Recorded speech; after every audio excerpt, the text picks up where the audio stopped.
اور شفقت وہیں ہوتی ہے جہاں کوئی غلطی ہوتی ہے، درگزر وہیں ہوتا ہے جہاں کوئی کوتاہی۔ عورت اطاعت کرے، فرما برداری کرے، اس کو حکم ہے، خامن درگزر کرے، شفقت کرے، اور کوئی کوتاہی دیکھے، کوئی غلطی دیکھے، اس پر پردہ پوشی کرنے کی کوشش کرے۔ یاد رکھیں اعلیٰ حضرت فاضل بریلوی رحمۃ اللہ علیہ فرماتے ہیں جو مردان خدا ہے، جو اللہ کے بندے ہیں، جو مردان خدا ہے، فرمایا ان کا طریقہ تو یہ ہے کہ وہ اپنے گھر والوں کی بڑی بڑی غلطیاں معاف کرتے ہیں، بڑی بڑی کوتاہیاں، بڑی بڑی۔ حضرت ابو الحسن رحمۃ اللہ تعالی علیہ، جناب ابو الحسن خرقانی بہت بڑے درویش صوفی گزرے اور صاحب بصیرت اور زندہ اور بیدار مغز صوفی تھے، صرف ہو والے صوفی نہیں تھے۔ ان کو خبر ہی نہیں کہ معاشرے میں میں کھٹکتا ہوں دل عالم میں کانٹے کی طرح، اور تو فقط اللہ ہو اللہ ہو اللہ ہو۔ حضرت ابو الحسن خرقانی خانقاہ بھی آباد کرتے تھے، اور معاشرے میں کبھی ظلم ہوتا تھا تو بادشاہوں کا جا کے حقہ پانی بھی بند فرما دیا کرتے تھے۔ بڑے بیدار مغز اور بیدار ذہن صوفی تھے۔ حضرت بایزید بستامی رحمۃ اللہ علیہ کے سجادہ تھے، اور محمود غزنوی آپ کا مرید تھا۔ اب بہت صاحب بصیرت بادشاہ ہوا ہے، وہ آپ کا خدمت گزار تو حاضر ہوتا تھا۔ محمود غزنوی کہتے ہیں جب میں پہلے دن گیا تو بابا جی مجھے اٹھ کے نہیں ملے، بیٹھے بیٹھے سلام کیا، واپس آنے لگا تو مجھے چھوڑنے آئے میری سواری تک۔ تو میں نے کہا حضرت جی جب آیا تھا تو پوچھا بھی نہیں اور اب چھوڑنے آ گئے؟ تو فرمانے لگے جب تو آیا تھا تیرے اندر تکبر تھا، تو کہتا تھا مولوی بادشاہوں کو اٹھ کے ملتے ہیں اس لیے نہیں ملا، اور اب تو سوچ رہا ہے کہ نہیں سارے مولوی ایک طرح کے نہیں ہوتے، اس لیے میں تیری عزت دینا تیرے لیے ضروری سمجھا ہے، اس لیے تجھے چھوڑنے آیا ہوں۔ حضرت ابو الحسن بڑے صاحب بصیرت آدمی۔ ایک آدمی یمن سے آیا کئی 100 کلومیٹر کا سفر طے کر کے ملنے، اس نے دروازے پہ دستک دی، حضرت کے گھر کے دروازے، بادشاہ کے پیر ہیں۔ اندر سے بی بی صاحبہ بولی کون ہے دروازے پہ؟ فرمایا میں یمن سے آیا ہوں یا مصر سے آیا ہوں، بڑی دور سے ملاقات کرنی ہے۔ حضرت صاحب کدھر ہیں؟ تو بی بی کہنے لگی تجھے بھی کوئی کام نہیں جس طرح اسے کوئی کام نہیں، تو بھی فارغ ہے اس کی طرح، بس یہی اللہ ہو اللہ ہو، یہی ڈیوٹی ہے تیری بھی۔ میں نے کہا یار اتنا بڑا صوفی اور گھر میں اس کا کیا حال ہے، وہ بات کرنے والی؟ تو میں نے کہا جناب حضرت کدھر ہیں؟ تو کہنے لگی وہ کوئی جنگل میں بیٹھا اللہ اللہ کر رہا ہوگا، نہ بچوں کی فکر نہ گھر بار کی فکر، مسئلوں سے بھی پیٹ بھرتے ہیں کبھی، ادھر بیٹھا ہوگا، جا ملنا ہے تو تو بھی چلا جا، دوبارہ دروازے پہ دستک نہ دینا خبردار۔ کہتے ہیں میرے وہ جو میں ایک ذائچہ بنا کے آیا تھا نا اللہ کے ولی کا، وہ میرا سارا ہی ٹوٹ گیا۔ میں نے کہا کچھ نہیں یار، جس کا گھر حال نہیں تو باہر کیا ہوگا، اندر ہی کوئی طبیعت نہیں۔ لوگ فٹافٹ اعتراض کرتے ہیں، کہتے ہیں صاحب فلاں بندے کو نہیں صحیح کر سکے تو، حالانکہ یہ بات اور ہے، یہ پہلو اور ہے۔ نوح علیہ السلام کی بیوی اگر کافر رہ جائے، بیٹا اگر غیر مسلم رہ جائے تو یہ حکمت الہی ہوتی ہے، یہ اللہ پاک کی حکمت ہوتی ہے، حکمت ہوتی ہے، اس میں پیغمبر کی تبلیغ میں کوئی اعتراض نہیں کیا جا سکتا۔ اس نے کہا جنگل میں ہوں گے تو بھی چلا جا۔ کہتے ہیں وہ جو میرے ذہن میں ان کا زاویہ تھا، وہ جو ایک شخصیت کا روپ میں بنا کے وہ تو نکل گیا، لیکن میں نے کہا چل اتنی دور سے آیا ہوں بابے سے میل ہی لیتا ہوں، شام ہو گئی ہے رات بھی رہنا ہے۔ کہتے ہیں میں نے جنگل کی طرف منہ کیا تو حضرت جنگل سے آ رہے تھے اور شیر پہ بیٹھے ہوئے تھے، شیر پہ بیٹھے تھے۔ فرماتے ہیں پھر میرے دل میں خیال آیا، میں نے کہا بی بی قابو آتی نہیں اور شیر کو قابو کیا ہوا ہے۔ پھر وسوسہ آیا اتقوا فراست المومن فإنه ينظر بنور اللہ، رواہ ترمذی او کما قال صلی اللہ علیہ وسلم۔ اللہ کے رسول فرماتے ہیں مومن کی فراست قلبی سے ڈرو، وہ تو اللہ کے نور سے دیکھا کرتا ہے، اللہ کے دیے ہوئے نور سے دیکھتا ہے۔ اللہ اکبر۔ جب یہ بات سنی نا، اس نے کہتے میں نے دل میں سوچی تو حضرت میرے دل کی بات جان گئے اور فرمانے لگے او بھائی، کہتے میں نے کوئی حال بتایا نہیں، خود ہی فرمانے لگے میاں اس کے اندر صرف ایک ہی غلطی ہے کہ وہ زبان کی ٹھیک نہیں، بستر کی بڑی پاک ہے، نظر کی بڑی پاک ہے، کردار کی بڑی اچھی ہے، میرے بچوں کو پالتی ہے، بس زبان کی ذرا ٹھیک نہیں۔ اور فرمانے لگے میں اس نتیجے پہ پہنچا ہوں اگر میں نے اسے نکال دیا تو اور کوئی رکھے گا نہیں، بیچاری زندگی ساری پریشانی میں گزار دے گی، اور پھر اگلے لفظ کہے تو حد ہو گئی، فرمانے لگے میں اس بد زبان سے حسن سلوک کرتا ہوں، اللہ نے یہ بے زبان مخلوق میری فرما بردار بنا دی ہے۔ فرمایا یہ میرے وظیفوں چلوں عبادتوں سے نہیں آیا شعر، یہ اس بد زبان سے حسن سلوک کرتا ہوں تو رب نے یہ بے زبان مخلوق میری۔ اب یہ گنجائش، یہ حکم خامند کے لیے ہے، یہ تقریر سن کے بی بی نہ کہہ دے کہ میں نے بد زبان ہونا ہے تو آپ فرما برداری کرے میری، تو یہ جس کے لیے بات ہو اسی تک رہے۔ خامند کو حکم ہے کہ اگر کوئی کوتاہی ہے تو اس کوتاہی کی پردہ پوشی کرے۔ گھر جو ہوتا ہے نا، گھر کچھ چیزیں اجازت نہیں دے رہی میری کہ میں کچھ اور بات آپ سے کروں، کچھ آپ کو نیند بھی آ رہی ہے۔ دیکھیں پورا وجود سلامت ہو اور اندر روح نہ ہو تو بندہ زندہ رہ سکتا ہے؟ جڑے نہیں بولے انہیں رہ لینا میرا خیال۔ وجود ہو سارا سلامت ہے لیکن روح سلامت، بندہ بچ جائے گا؟ بولے نا یار، جنہیں نیند آ رہی ہو بولو، نہیں نہ رہ سکتا۔ پورے گھر میں ہر شے ہو، ذمہ داری سے بات کر رہا ہوں، پورے گھر میں ہر شے موجود ہو، اگر گھر میں دین نہ ہو تو گھر چلتا نہیں چل سکتا۔ جس گھر میں نماز نہ ہو وہ گھر نہیں چلتا، جس میں قرآن پاک نہ ہو وہ گھر، اس لیے کہ دین روح ہے۔ دین اگر گھر میں دین نہیں تو گھر چل سکتا؟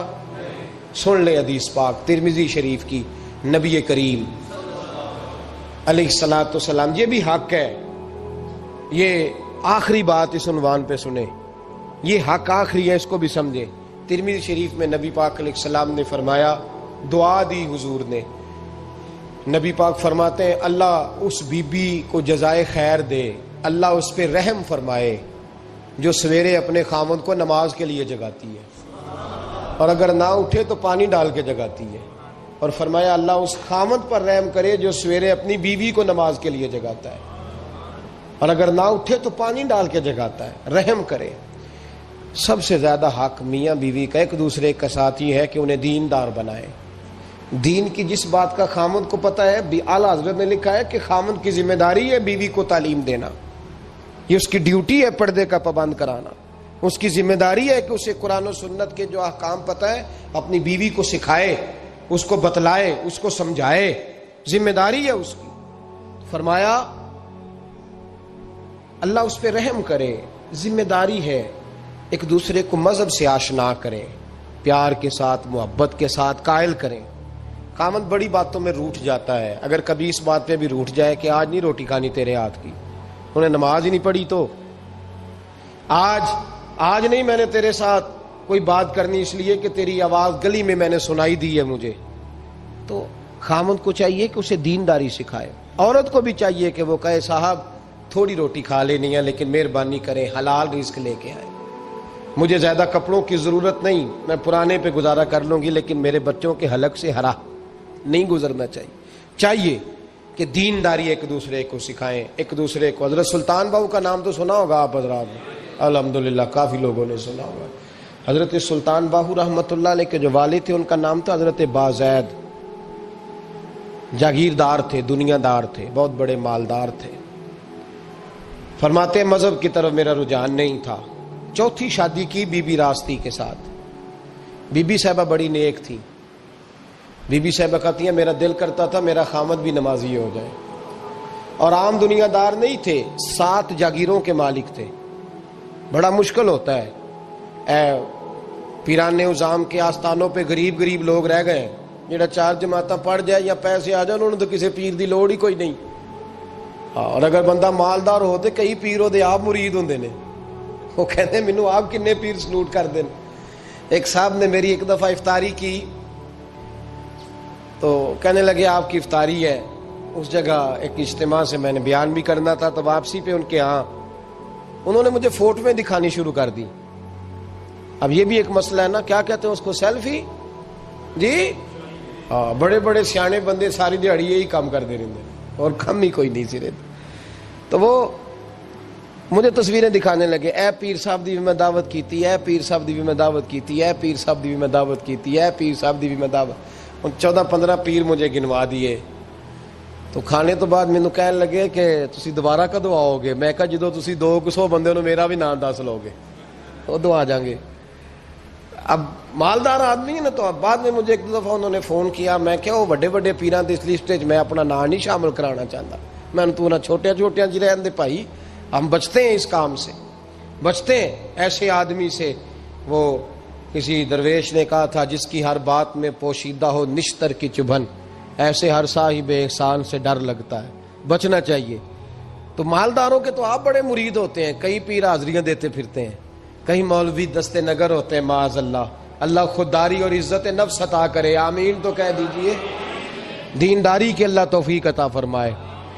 تو بہت بڑے جاگیردار تھے حضرت سلطان باہو رحمۃ اللہ علیہ کے والد۔ بی بی شیبہ کہتی ہے نمازی بنانا تھا خاوند کو۔ کس کو؟ کس نے؟ بولے، کس نے نمازی بنانا ہے؟ اور بیوی کو کس نے بنانا ہے؟ پکی گل نے جی؟ میں کونسلر صاحب نو میں کیا ماشاءاللہ جیت گئے ہو؟ کہندے ہاں جی۔ میں کہندے جی کوئی حکم ہوئے تو میں دسو۔ میں کہ حکم ہے کہ تسی اپنے حلقے دے بندیاں دی ڈیوٹی لانی، کیڑا کیڑا نماز حاضری لانی ہے، کیڑا کیڑا نماز پڑھنا ہوندا ہے تے کیڑا کیڑا نہیں ہوندا۔ کہنے لگے بڑے سیانے نکلے ہو، پہلا مینوں ہی وسیتے واڑ چھڑیا جی، میں جاؤں گا تے دوجیاں دی حاضری لاں گا نا۔ تو خاوند نمازی بنائے گا بیوی کو تو اس سے پہلے خود بنے گا تو بنائے گا نا جی۔ جی تو اگر خاوند کہہ دے تو پڑھیا کر، میرے پیچھے نہ لگی، تو کتنی جنی کو تو پڑھنی اونی میں پڑھنی ہے نا۔ تو میں آج میں ایک دوست کو کہہ رہا تھا، میں کہہ رہا تھا بچے وہ کام نہیں کرتے جو آپ کہتے ہیں، اور میں نے جمعے میں بھی کہا تھا بچے وہ کرتے ہیں جو ہمارا عمل دیکھ کے بچے چلتے ہیں، صرف بات پہ عمل نہیں کرتے۔ بی بی راستی کہتی ہے میں نے ٹھان لی کہ میں نے اس جگیردار کو، وڈیرے کو، اس موٹے بڑے چودھری کو میں نے نمازی بنانا اور بنا کے دکھانا ہے نمازی۔ بی بی صاحبہ کہتی ہیں کہ وہ جس خاتون کی بھی باری ہوتی تھی، 4 بیویاں ہوتی تھیں، وہ اس کا حق ادا کرتے تو بعد میں اپنی خوابگاہ میں جا کے آرام کرتے۔ ان کا جو خادم تھا، ملازم، وہ رات کو دودھ کا پیالہ انہیں دینے جاتا تھا، سونے سے پہلے ان کے پاس دودھ کا پیالہ پہنچتا تھا۔ تو بی بی صاحبہ کہتی ہیں میں نے رات کو ملازم سے کہا دودھ دینے تو نہیں جائے گا، میں جاؤں گی۔ تو میں آدھی رات کو دودھ کا پیالہ لے کے حاضر ہوئی۔ تو کیسے آئی؟ میں نے کہا بی بی ہوں، آ گئی ہوں، تو اب مہربانی کریں۔ میں نے کہا اگر اجازت دیں تو آپ کے پیر نہ دبا دوں؟ چل دبا دے۔ بی بی کہتی ہیں پیر دباتے دباتے میں نے کہا اگر اجازت دیں تو صبح نماز کے لیے جگا دوں؟ یہ نماز کی تبلیغ ہو رہی ہے۔ تو بابا جی پتہ کیا کہتے ہیں حضرت بازید؟ کہنے لگے تو مجھے جانتی نہیں، خبردار مجھے تبلیغ کرنے کی کوشش کی، اس گھر میں رہنا ہے تو سانس اونچا نہ لینا، پتہ ہے تو کس کے ساتھ بھی آئی، خبردار۔ کہتے میں چپ کر کے آ گئی۔ اگلے دن پھر دودھ لے کے پہنچ گئی تو انہوں نے آنکھ کھول کے دیکھا میری طرف، پھر آ گئی ہے۔ میں نے کہا میرے خاوند ہیں، میرے سر کے تاج ہیں، پیر دبا دوں؟ کہ دبا دو۔ کہتے ہیں میں نے 10 منٹ پیر دبائے تو میں نے کہا اگر جان کی امان پاؤں تو فجر میں جگا دوں؟ میں نے جلال فرمایا۔ کہنے لگے تجھے کہا تھا نا کہ مجھے کسی کا مشورہ قبول نہیں، تو کون ہوتی ہے مجھے بات کرنے والی، چل دوڑ جا۔ بی بی صاحبہ کہتی ہیں میں 10 دن جاتی رہی۔ کتنے دن؟ انہوں نے سختی بھی کی، برا بھلا بھی کہا، اور کئی دن یہ بھی کہا کہ کل آئی تو پھر یاد رکھنا۔ کہتی ہیں 10ویں دن میں گئی تو حضرت بازید کہتے ہیں میرے دل میں خیال آیا یہ جان چھوڑنے والی نہیں، یہ باز نہیں آئے گی، اور چلو ہے بھی تو میری بیوی، غلط بات بھی کوئی نہیں کر رہی، کہہ بھی نماز کر رہی ہے۔ کہنے لگے اگر میں سویرے اٹھ جاؤں تو پھر دوبارہ تو نہیں آئے گی، تو دوبارہ تو نہیں آئے گی۔ یہ دیکھیں میاں بیوی کا آپس میں رشتہ، سویرے اگر میں اٹھ جاؤں نماز کے لیے تیرے کہنے پہ تو میری جان چھوڑ دے گی تو؟ بی بی صاحبہ کہنے لگی میں دوبارہ نہیں آؤں گی، آپ مہربانی کریں سویرے اٹھ جائیں۔ کہنے لگے چل تو میری بیوی ہے، ایک بار مان لیتا ہوں تیری بات، سویرے جگا دینا۔ بی بی راستی کہتی ہے میں پہلے سو کے اٹھا کرتی تھی، وہ رات میں سوئی نہیں، کہتی میں ساری رات رو کے گزار دی، ساری رات، اور بیدار رہ کے گزار دی۔ سویرے فجر کے وقت پانی گرم کیا، بغل میں مصلی لیا، خامد کو بیدار کیا، وضو کرایا، اور کہتی ہیں جب وہ اللہ اکبر کہہ کے سنتوں کی نیت باندھی تو میرے اس طرح آنسو گرے جیسے سیلاب آتا ہے اور دریا کا بند ٹوٹتا ہے، اور میں نے رو کے کہا مولا میرے اختیار میں یہیں تک تھا، میں مصلی پہ کھڑا کر سکتی ہوں، میں دل تو نہیں نہ بدل سکتی، وہ تیرے قبضے میں ہے، مقلب القلوب ہے، فضل کر اس کا دل بدل دے۔ فرماتی ہیں میں روتی رہی، 2 رکعتیں پڑھ کے میری طرف دیکھا تو فرضوں کی نیت باندھ لی، اور 2 فرض پڑھ کے پھر میری طرف دیکھا، کہنے لگے خبردار سویرے جگانے آئی تو۔ میں نے کہا جی نہیں جگاتی۔ میری طرف دیکھ کے کہنے لگے تو نہیں جگائے گی آج کے بعد میں تجھے نماز کے لیے جگایا کروں گا، میں تجھے جگاؤں گا۔ آپ فرمانے لگی وہ نمازی بن گئے، میں پہلے ہی نمازی تھی۔ جب ان 2 نمازیوں کا ملاپ ہوا تو اللہ نے سلطان باہو جیسا بیٹا عطا فرمایا، سلطان باہو جیسا بیٹا عطا فرمایا۔ میرے بھائی، میاں بیوی ایک دوسرے کو دیندار بنائیں گے، ایک دوسرے کو نمازی بنائیں گے، وہ ایک دوسرے پہ، اور کس طرح کا؟ بڑا مشکل ہوتا ہے بیوی اپنے خاوند کی تعریف کرے، مشکل ہوتی ہے۔ اعلیٰ حضرت فاضل بریلوی رحمت اللہ تعالی علیہ کی زوجہ، ان کا طریقہ یہ تھا کہ وہ اتنی شناسہ ہو گئی تھی، اعلیٰ حضرت لکھتے تھے تو وہ واقف ہو گئی تھی، وہ کتاب کا اعلیٰ حضرت فرماتے تو وہی کتاب اٹھا کے زوجہ لاتی۔ اس زمانے میں قلم بنتے تھے اپنے ہاتھوں سے، لوگ چھری لے کے اس کے ساتھ قلم بنایا کرتے تھے، تو قلم بنا کے سیاہی رکھتی، کاغذ کئی دفعہ ڈانٹ دیتے، اعلیٰ حضرت کئی دفعہ ڈانٹ دیتے، لیکن اماں جی سنتی۔ وقت وصال آیا تو ایک دن فرمانے لگے حامد رضا کی ماں، تو نے ساری زندگی مانگا کچھ نہیں، تو نے میری بڑی نوکری کی، میرے دین کے کاموں میں سب سے بڑی مددگار تو تھی، چل کچھ چیز مانگ لے۔ جب دین کے رشتے ہوتے ہیں تو پھر معاملے بھی دینداری کے طے ہوتے ہیں، کچھ مانگ لے۔ بڑا کچھ مانگ لیتی ہیں نا بیویاں، بڑا کچھ۔ اعلیٰ حضرت کی زوجہ کیا کہتی ہیں میں نے آپ کو صبح و شام دیکھا ہے، میں نے آپ کے دکھ سکھ دیکھے، خوشی غمی میں آپ کا رویہ دیکھا ہے، میں نے آپ کو ہمیشہ دیندار اور پرہیزگار پایا ہے، اگر مجھے کچھ دینا ہے تو ہاتھ اٹھا کے میری بخشش کی دعا کر دیں، اور اگر صبح قیامت مجھے ضرورت پڑی تو میری سفارش کر دیں گے۔ اعلیٰ حضرت رو پڑے، یہ دینداری کے رشتے ہیں، رو پڑے۔ فرمانے لگے تیرے ساتھ وعدہ ہے، مصطفیٰ کریم صلی اللہ علیہ وسلم کے صدقے احمد رضا جب جنت میں جائیں گے تو تجھے ساتھ لے کے جنت میں جائیں گے، ساتھ لے کے جائیں گے۔ تو بھائی دینداری بنائے، ہن لباس لکم وانتم لباس لہن، وہ تمہارا لباس ہے اور ان کا لباس ہو۔ رمضان شریف آ رہا ہے، ارادہ کر لیں کہ تراویحیں ساری جماعت کے ساتھ پڑھنی ہے، پڑھیں گے انشاءاللہ تعالی۔ نوجوانوں سے میری گزارش ہے، جوان بچوں سے، ضروری کوئی مذہبی چیز آپ نے دیکھنی ہو، سننی سنانی ہو تو ٹھیک ہے، ورنہ رمضان میں موبائل استعمال نہ کریں، مہربانی فرمائیں، ارادہ کریں۔ اگر کبھی مجبوری بن جائے نا تو ہسپتالوں میں بھی 2-2 گھنٹے بندے کو ایک ٹانگ پہ کھڑے ہونے پڑ جاتا ہے، پاسپورٹ کے دفتر لوگ کھڑے رہتے ہیں، شناختی کارڈ کے دفتر کھڑے رہتے ہیں۔ ارادہ کرو قرآن پاک سننے کا، اور مسجد میں حاضر ہو کے با جماعت 20 تراویحیں پوری پڑھو، اور عشاء سے پہلے آؤ، سنتیں ادا کر کے مسجد میں نماز پڑھو۔ روزہ کوئی شیطانی وسوسہ قریب نہ آنے دو، روزے رکھنے ہیں اور انشاءاللہ رکھنے ہیں، پورے رکھنے۔ مزدور آدمی جو مزدور ہے وہ کہتا ہے میں مزدور ہوں، میں کیسے رکھوں؟ او خدا کے بندے، رب تعالیٰ نے تیرے اوپر فرض کیے ہیں، وہ کہتا ہے میں وہ چیز فرض کرتا ہی نہیں جو تو اٹھا نہ سکے، اس کو پتا تھا ہم رکھ لیں گے تبھی فرض کیے نا۔ اور مزدور کو تو اللہ اجر بھی زیادہ عطا کرتا ہے، کسی وسوسے پہ نہ لگے۔ اور قرآن، یہ 2 باتیں ہو گئی، روزہ اور تراویح۔ اور تیسرا، دن کے 2 حصے کریں، جو وقت بچ جائے اس کے 2 حصے کریں، آدھے حصے میں قرآن پاک پڑھنا ہے اور آدھے حصے میں درود و سلام پڑھنا ہے۔ یہ وظیفے پکے کر لیں۔ اور جو لوگ غریبوں کی مدد کرتے ہیں، مسکینوں کی، یتیموں کی، ان سے میری گزارش ہے کہ وہ مہربانی کریں تو 1 رمضان کو لوگوں کے ساتھ تعاون کریں۔ کس تاریخ کو جی؟ بولے قاری صاحب نے سوٹ کدن دیں ہو جی؟ تاکہ کوئی درزی سی کے نہ دے، ایک ادھر پا نہ لے سوٹ، مولوی بھی نواں، یہ ساڈا مولوی یہ تے پرانے دی چنگا لگتا ہے، اور پہلے دے میاں یہ کام بھی پہلے کریں تاکہ وہ سلا لیں اور سلا کے پہن لیں۔ میری باتوں کی سمجھ آ رہی ہے آپ حضرات کو؟ غریب کے ساتھ، مسکین کے ساتھ، جس کے ساتھ بھی کو تعاون کرنا ہے وہ پہلے کریں، پہلے اپنے بچوں کے کپڑے بعد میں اور غریبوں کے بچوں کو پہلے، تاکہ وہ شریک ہو، رمضان میں شریک ہو، کسی کو سودا پہلے دیں، جو پہلے کرنے کے کام ہیں ان کو پہلے کریں، مہربانی فرمائیں۔ رمضان کی نیت کریں، ارادہ کریں، اپنے اندر ذوق پیدا کریں۔ میں نے اپنے دوستوں کو کل سبق دیا ہے کہ کام مجبوری سے بھی ہو جاتا ہے اور شوق سے بھی لیکن مجبوری سے کرنے سے مزہ نہیں آتا. شوق سے کریں تو مزہ ہی آ جاتا ہے. مزہ نہیں، مزہ ہی آ جاتا ہے.